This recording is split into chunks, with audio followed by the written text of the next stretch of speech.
So there are so many diseases in this chapter. इतना सारा है कि आपको पढ़ते पढ़ते डिजीज हो जाता है. ठीक है. Diseases of the respiratory system. Okay. तो इसमें बहुत सारे अलग अलग तरीके डिजीजेस हैं, which will be always discuss in green. है कि नहीं? Now, तो जो हमारा मेन डिजीज है दैट इज योर व्हाट, उसको हम लोग COPD कहते हैं. Okay. So that is called COPD, like bronchitis. Okay. तो ब्रोंकाइटिस जो है वो हमारा COPD है, क्रोनिक ऑब्स्ट्रक्टिव पल्मोनरी डिसऑर्डर. है कि नहीं? तो उसको हम लोग कहते हैं COPD, chronic obstructive pulmonary disorder. Okay. समझ में आया? तो इसमें कौन कौन से डिजीज इसमें आ जाएंगे? बोलिए.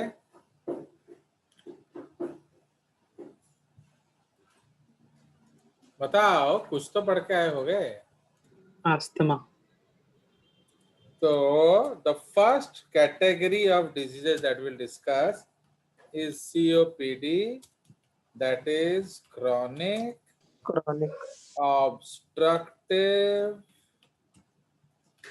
pulmonary disease. disorders. ओके. तो उसमें जो है, तो सबसे पहला हम लोग डिस्कस करेंगे तो सबसे ब्रोंकाइटिस. ओके. ब्रोंकाइटिस मतलब इन्फ्लामेशन ऑफ द ब्रोंकस. ठीक है. ये इन्फ्लामेशन ऑफ द ब्रोंकस होता है. तो इसमें क्या होगा? देयर इज हाइपर सिक्रीशन, माने सब कुछ बढ़ जाएगा. ओके. तो ब्रोंकाइटिस में आपका क्या होगा? इन्फ्लामेशन हो जाएगा, तो हाइपरट्रॉफी हो जाएगा ग्लैंड्स. ठीक है जी. So there is hypertrophy of and hyperplasia. Hypertrophy का मतलब क्या है? Enlargement. secretion.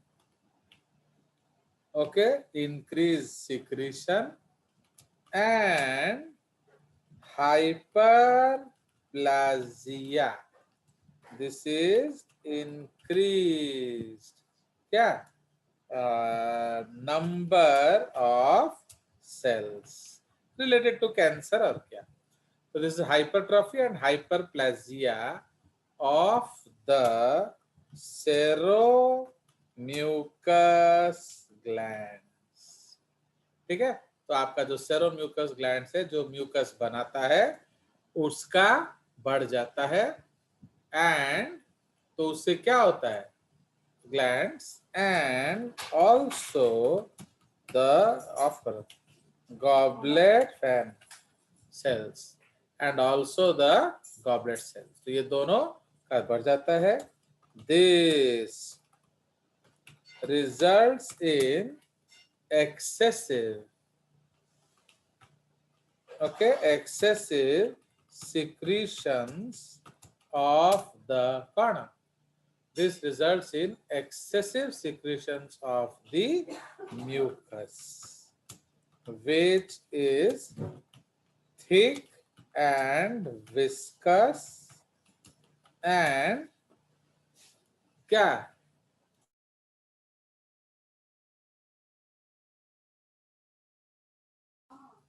Okay, viscous and greenish yellow. Okay, greenish yellow in color. ठीक है. तो इससे आप आराम से आइडेंटिफाई कर लेंगे ये क्या? This is bronchitis.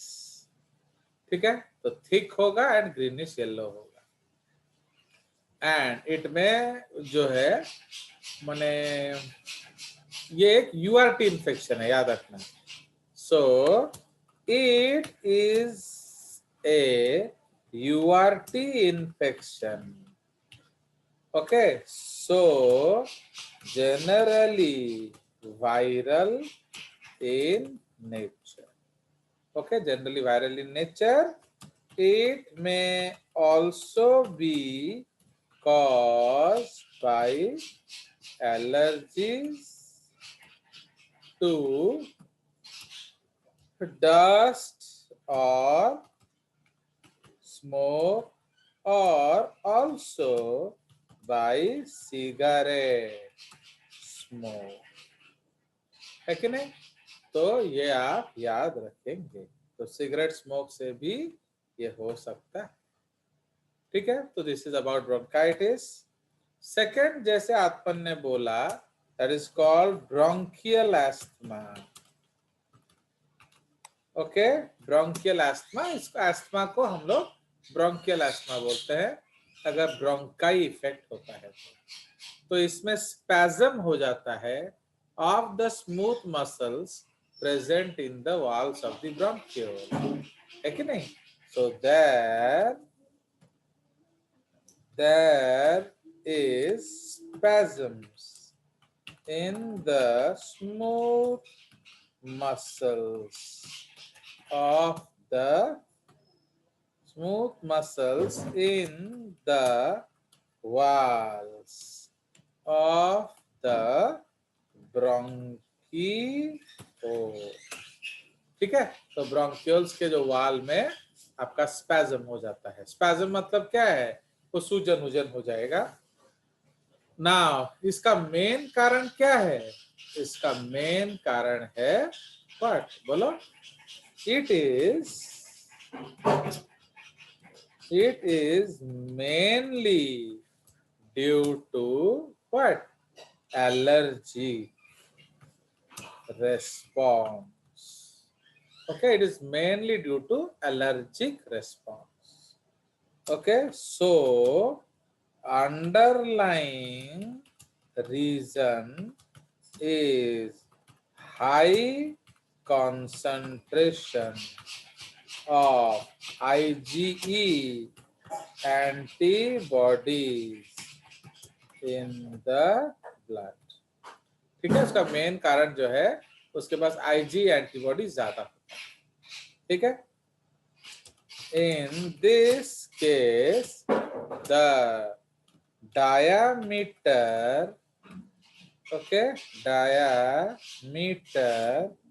of the bronchial lumen decreases.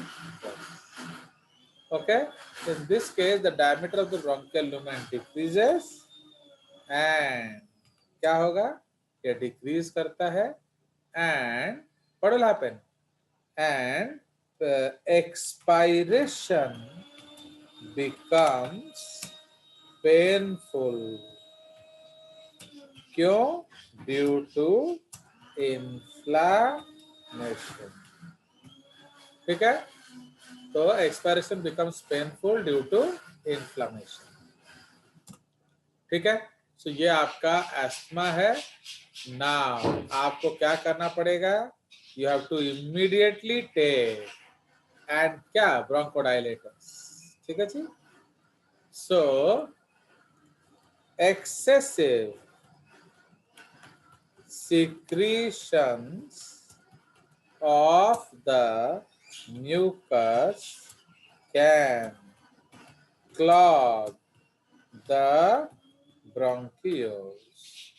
Excessive secretion of mucus can clog the bronchioles. तो ये bronchioles को बंद कर सकता है। Now, immediate administration of bronchodilators and anti-inflammatory medications are essential. Otherwise can also be fatal.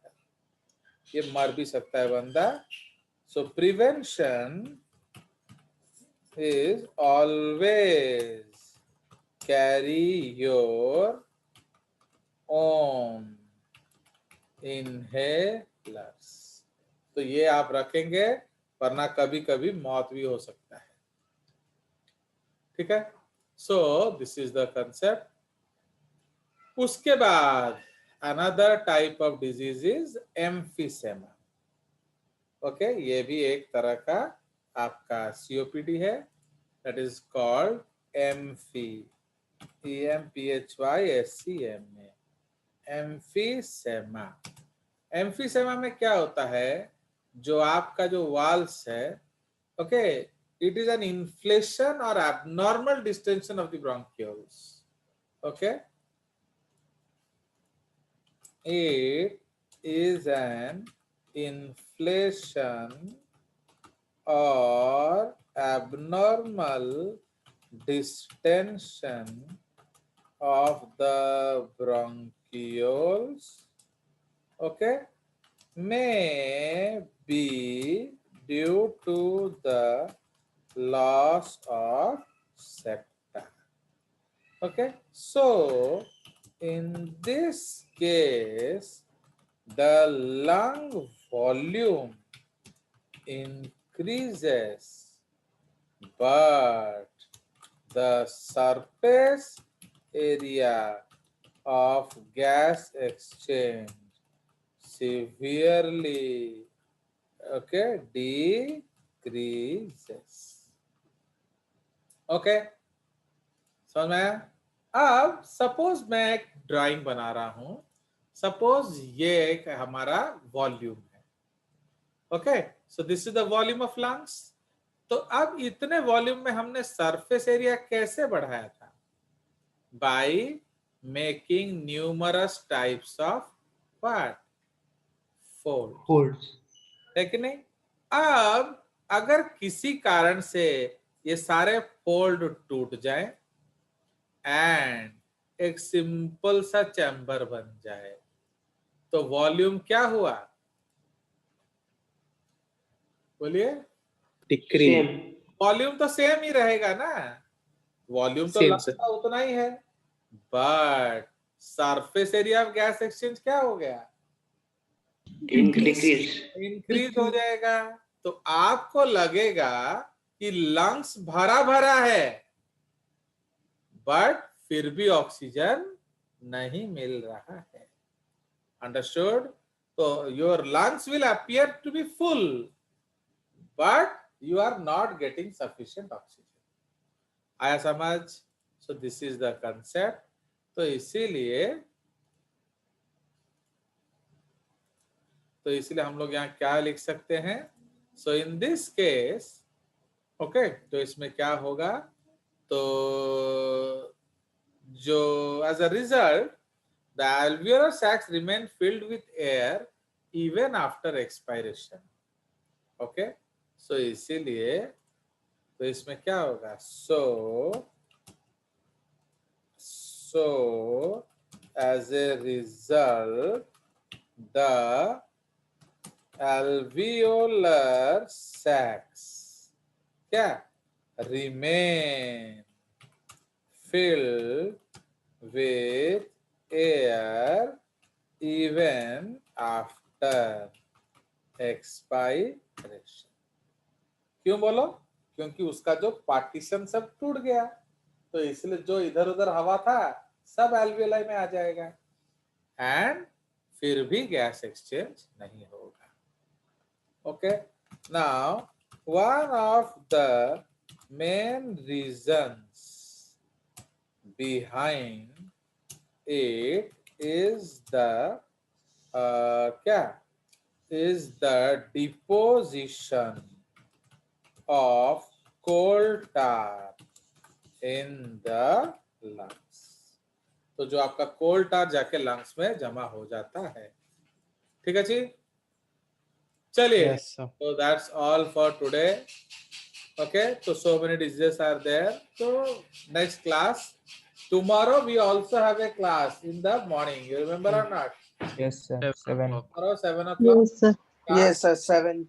We will complete this and go into circulation. ठीक है? So also 8 o'clock we are not having any class, so we can extend it. We cannot extend it because that will be a non-paid session.